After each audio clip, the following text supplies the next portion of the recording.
I woke up this morning to the news. I'm recording on Wednesday, the day after the election. So I woke up to hear that Donald Trump was elected president again. The news confirmed what we already knew. Our country is deeply divided. That's not news.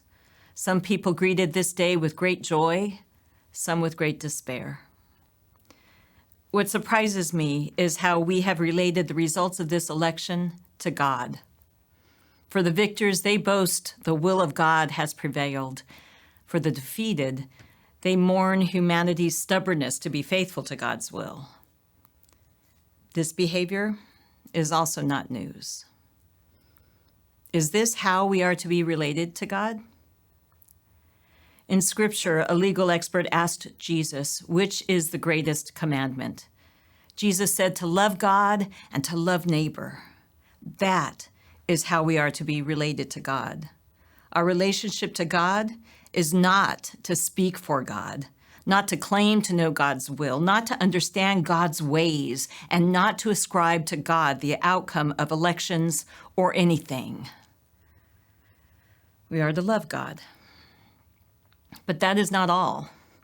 Jesus explicitly connects these two commandments. We love God by loving our neighbor. And loving our neighbor does not mean fearing them, judging them, dismissing them, thinking them ignorant, or seeing them as enemies.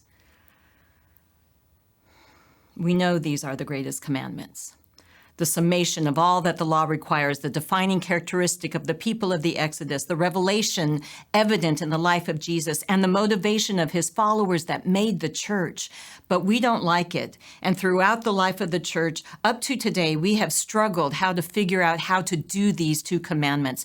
And for some reason, it is much easier for us to claim to know God than it is for us to love people we don't like.